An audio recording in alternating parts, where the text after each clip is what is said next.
Hello, अस्सलाम वालेकुम, नमस्ते एंड सत श्री अकाल व्यूअर्स। आप लोगों का इंतज़ार ख़त्म हुआ। मैं कब से कमेंट्स पढ़ रही थी, बहुत ज़्यादा उतावले हो जा रहे थे लोग और कह रहे थे कि आप कभी टाइम पे नहीं होती, आपका टाइम बहुत ख़राब है। तो उसकी रीज़न ये है कि बंटी जी को कहीं काम था और हमें उनका वेट कर रही थी, लेकिन मैं कमेंट्स पढ़ रही थी। थैंक यू सो मच कि आप लोग इतना प्यार करते हैं, इतनी सारी आप लोगों की मोहब्बतों का बहुत शुक्रिया। Thank you so much Bunty ji, आपने मेरे और मेरी ऑडियंस के लिए टाइम निकाला। अब बताओ, टाइम तो निकालना पड़ेगा ना। गाड़ी रोक के अगर बात कर रहे हैं तो इतना टाइम निकाला आपके लिए। आप हमारी बेगम हो, आपके लिए नहीं। क्या बोला तूने? नहीं निकालेंगे तो किसके लिए निकालेंगे?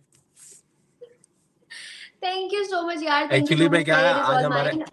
एक्चुअली हमारे असल में हमारे उधर क्या आज शादी का फंक्शन है, तो डीजे की आवाज चल रही है, तो आपको कॉपीराइट आता, तो इसके लिए मैं थोड़ा दूर आ गया हूँ बस। हाँ, सदके जय। अरे बहरहाल बंटी जी, थैंक यू सो मच। और व्यूवर्स, आप लोगों के इतने ज़्यादा इसरार पे मैंने इन मसरूफ़ इंसान से टाइम लिया है, इनको इतना ज़्यादा बोल के यार अब दे दो, आज बहुत हो गया मज़ाक, इतने दिनों से वेट कर रहे हैं सब। विशाल हलपाती जी कह रहे हैं बंटी भाई वेविश जी से नाराज़ थे क्या आप ही बताइए क्या आप नाराज़ थे? नहीं नहीं, मैं कोई नाराजगी, बेगमों से किस बात की नाराजगी भाई। तो मैं तो ना बाहर गया हुआ था 3 दिन के लिए, रणथंभौर गया हुआ था टाइगर रिजर्व सेंटर देखने के, वो रिजर्व टाइगर देखने के लिए, रणथंभौर। और फिर काम में बहुत बिजी रहते हैं तो टाइम नहीं मिल नहीं पाता है। और बेगम से भी अभी बात हो रही है, जिस टाइम लास्ट टाइम वीडियो में थी आज हुई है ना, कोई हाय हेलो कुछ हाँ, नहीं। दरमियान में कोई कांटेक्ट नहीं हुआ हमारा। पता नहीं लोगों को क्या लगता है। ख़ैर अच्छा, बंटी जी मुझे एक और बात बताइए, इंडिया के लोगों को पाकिस्तान जो के भी अंदर लगता जो है अच्छा लगता है, सच्चा लगता है। बस तुम्हें थोड़ी सी पाकिस्तानी फितरत है ना तुम्हारे अंदर, वो वाली दगाबाजी वाली। हम हिंदुस्तानी तो बड़ा प्रेम करते हैं, सबके वेलकमिंग है। इसका सीधा साधा उदाहरण तुम सीमा इधर को देख सकती हो, 4 बच्चे लेके आई है, फिर भी देखो कितना मान सम्मान इज्जत उसको मिली है हिंदुस्तान से, नहीं, कितना नहीं, प्यार मिला है। मैं बिल्कुल भी दगाबाज, धोखेबाज़ी वाली कोई बात नहीं है। कोई ऐसा मैंने कोई वादा नहीं किया जो मैंने पूरा ना किया हो।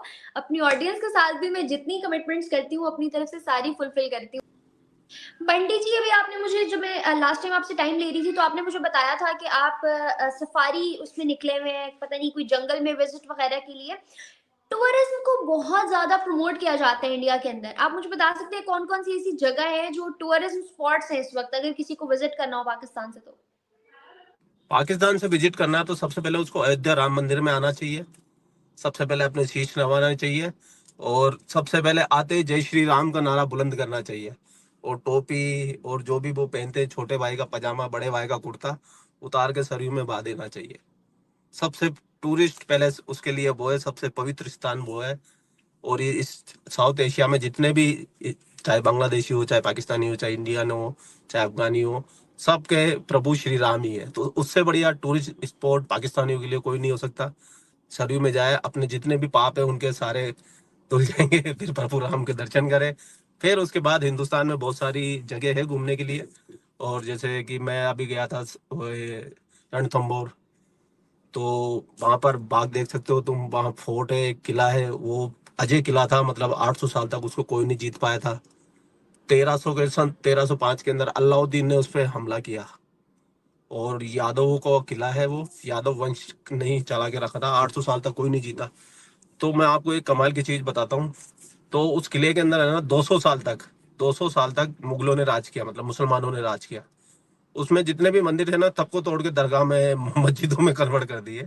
और अभी भी है वहां पर एक, बाकी तो बाद में हटा दिए जब दूसरे राजा आए, हिंदू राजा। लेकिन अभी भी वहां पर रास्ते के अंदर जगह जगह मजारे बना रखी है, जगह जगह मस्जिदें बना रखी है। मैं तो हैरान हो गया जब इतना पुराना किला में हिंदू हिंदू राजाओं को, और ये आते ही क्या दूसरे की चीज पे कब्जा करते हैं पाकिस्तानी। तो वैसे वो भी देखने की चीज है। रणथंभौर राजस्थान का सबसे बड़ा वो है। यहाँ पर 82 वो है, क्या बोलते हैं, शेर टाइगर, जिनको तुम लाइव देख सकते हो। 1000 रुपए की बुकिंग लगती है। और दिल्ली है, बंटी बॉम्बे जी, है, गोवा है। अभी आपने एक चीज़ का ज़िक्र किया था कि वहाँ आके नहाओ तो पाप धुल जाते हैं। क्या वाक़ई ऐसा होता है या ये सिर्फ़ एक मिथ है? मिथ नहीं है, वाकई में ऐसा होता है। आपकी श्रद्धा होनी चाहिए, आपका जैसे विश्वास होता है कि नहीं हाँ मेरे पाप धुल जाएंगे, तो बिल्कुल धुल जाते हैं पाप। आपका मन निर्मल हो वाह! जाता है, मन शांत हो जाता है, आपको खुशी होती है। फिर इसके बाद आपको कोई पाप नहीं करना होता है कि भाई अब मुझे कोई भी ऐसा काम नहीं करना है जिससे मुझे दोबारा नहाना पड़े। वैसे पाप धोने के लिए गंगा जी का काम ज्यादा पावरफुल है। वैसे सरयू नदी से भी हो जाएगा काम, क्योंकि वहां राम जी है। आपका तो अच्छा वैसे भी मुझे हो जाएगा। मुझे एक बात जाननी है, तमाम मुस्लिम कंट्रीज जो है, जितनी भी इस वक्त 56 57 मुस्लिम कंट्रीज हैं, वो सब इंडिया के साथ अच्छे रिलेशन चाहती हैं, लेकिन पाकिस्तान इस्लाम का करता धरता बनने के बावजूद भी जो है उस तरह से उनके साथ ताल्लुकात बेहतर नहीं कर पा रहा। अब आप ओमान को देख लें कि ओमान का जो है ना दुक्कम पोर्ट उन्होंने इंडियन नेवी के नाम कर दिया। स्विट्जरलैंड ने $100 इन्वेस्ट करने की वो बात कर ली, और भी बहुत सारी मुस्लिम कंट्रीज हैं जो एक के बाद दूसरी इन्वेस्टमेंट करती जा रही है हिंदुस्तान के अंदर। क्या वजह है? सनातन होने के बावजूद, कट्टर हिंदू होने के बावजूद लोग वहां इन्वेस्ट करना पसंद करते हैं और पाकिस्तान में नहीं। कट्टर हिंदू क्या होता है? कट्टर नहीं, सब हिंदू ही है। कट्टर तो वो होते हैं कि जो मतलब दूसरे को तकलीफ पहुंचाते हैं। कट्टर मुसलमान होते हैं, हिंदू नहीं होते। हिंदू तो अपने आप को बस अपने आप को वो जो अगर हिंदू कोई कट्टर भी होता है ना, तो वो सिर्फ अपने सनातन की बात करता है। वो किसी को मतलब ऐसे छोटा छोटा बड़ा करने की कोशिश नहीं कर रहा होता, सामने वाले को नीचा दिखाने की कोशिश नहीं करता। तो कट्टर होते हैं मुसलमान की नहीं, हमारे लिए सिर्फ एक ही चीज सबसे बड़ी चीज होती है, उसके अलावा सब फैले है। लेकिन हम हमारे जैसे जो होते हैं कट्टर हिंदू, जैसे मैं हूँ, सनातनी हूँ, पक्का सनातनी हूँ, अपने आप को बोलता हूँ। मैं तो मतलब मैंने तो कभी मेरी जिंदगी में अंडा भी नहीं खाया, मांस मच्छी तो बहुत दूर की बात है। तो मैं कट्टर सनातनी हूँ, लेकिन मैं कभी किसी का बुरा नहीं चाहता हूँ कि मतलब कि भाई इसका बुरा हो जाए, इसका बुरा है। मेरे नजरिए में सबका अच्छा हो। इसी तरीके से हिंदुस्तान की जो नीतियां है, जैसे आपने कहा कि मुस्लिम देशों के साथ में अच्छी बनती है, तो मुस्लिम देशों में वो जो असली मुसलमान है ना, जिन्होंने सऊदी अरब के मोहम्मद साहब के वंशज है, वो तो सीधे साधे इंसान बनते जा रहे हैं। यूएई वालों को देख लो, वो मंदिर खोल रहे हैं। मोहम्मद बिन सलमान को देख लो, एक से एक सारे इस्लाम को उसने तो उखाड़ के फेंक दिया, हदीसों को इनकार कर दिया, सिर्फ सऊदी अरब चलेगा। और धीरे धीरे प्रोग्रेसिव होता जा रहा है वो तो सऊदी अरब तो। लेकिन जो नकली मुसलमान है, जो कन्वर्टेड मुसलमान है, जैसे पाकिस्तान हो गया, या हिंदुस्तान के हो गए, या बांग्लादेशी हो गए, ये क्या नकली मुसलमान है, ये असली बनने के दिखावे के चक्कर में और ज्यादा एक्सपोज हो जाते हैं। तो इसके लिए उनको सब्र है, वो अपने तरीके से काम करते हैं। और ये जो बांग्लादेशी, पाकिस्तानी है, अफगानी है, तो ये फिर अलग तरीके से रहते हैं।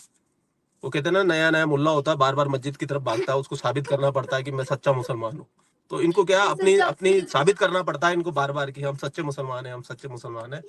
तो इस चक्कर में काफी बार बार वो, सर्टिफिकेट लेके नहीं ये तो सर्टिफिकेट लेके हकीकत है आते देखो। हैं। नहीं ये तो हकीकत है, जितने भी देखो हिंदुस्तान और पाकिस्तान बांग्लादेश के जितने मुस्लिम है, सब कन्वर्टेड है।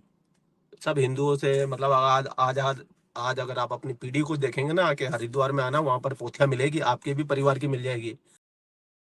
हेलो दोस्तों, तो कैसे हैं आप लोग? उम्मीद करता हूँ अच्छे होंगे। मैं भी ठीक हूँ। मैं आप लोगों के साथ एक और नए वीडियो के साथ आ गया हूँ। इस वीडियो में वही हमारे अपने पुराने लोग, भारत के फेमस यूट्यूबर बंटी भाई और पाकिस्तान की फेमस एवं खूबसूरत यूट्यूबर महविश नाज के लिए बंटी भाई इतना ख्याल रखते हैं, इतना ध्यान देते हैं कि महविश नाज की कॉल आने पर वो गाड़ी से कहीं सफ़र पर चल रहे थे और उन्होंने रास्ते में ही गाड़ी साइड में लगा के उनसे बात की और उनकी बातों को समझा, बातों को जाना और उनकी बातों का जवाब दिया। तो इससे क्या हमें पता चलता है कि दोनों के बीच में क्या रिश्ता है और क्या ये एक दूसरे के प्रति मतलब अपने आप में समझते हैं और क्या इनके बीच में है। महविश नाज कहते हैं कि आप हमारे लिए टाइम निकाला तो हम आप और हमारे ऑडियंस के लिए टाइम निकाला तो हम आपको थैंक यू बोलते हैं। तो बंटी भाई कहते हैं कि अरे और टाइम तो निकालना पड़ेगा क्योंकि आप हमारी बेगम, और वो इस पर हंसने लगती है। बस जहाँ ये क्लिप हुई कि वो लोगों को बहुत ज़्यादा पसंद आती है क्लिप, और इस वीडियो के माध्यम में आप लोगों ने देखा तो हम बता देते हैं कि राम मंदिर के मुद्दे पर भी बात छिड़ी थी और बहुत महविश नाथ जी ने कहा कि क्या ऐसी बात है कि इतना लोग उतावले हैं राम मंदिर के लिए। तो बंटी भाई कहते हैं कि जैसे आप लोगों के लिए जैसे कि कहीं जाया जाता है उसका हमें कुछ ध्यान नहीं, हम ध्यान नहीं देते हैं। तो बोलते हैं जैसे आप लोगों के लिए है वहाँ पर, तो इसी तरह हम लोगों के लिए है राम मंदिर। अपनी ज़िंदगी में एक ज़्यादा नहीं मगर एक बार अयोध्या में राम मंदिर को जाना अनिवार्य है और वहाँ पर जाने से ऐसा आनंद और सुख मिलता है कि मतलब सब अजीब सा थर्राहट एक शरीर में आ जाती है जब उनकी तरफ देखना पड़ता है, पहली बार नज़र पड़ती है राम लला मूर्ति के पर। तो एक ऐसी शक्ति है उसमें, एक ऐसी अनोखी शक्ति है जो हर एक को मतलब अजीब सी फीलिंग आ जाती है। ज़्यादा से ज़्यादा लोग, और बंटी भाई कहते हैं कि हमारे साथ भी ऐसा हुआ था और हम भी गए थे, तो हमारे साथ भी ऐसा हुआ था। आप लोगों के साथ अगर गए हो या नहीं गए हो तो बिल्कुल जाना, गए हो या नहीं गए हो कमेंट में ज़रूर बताना।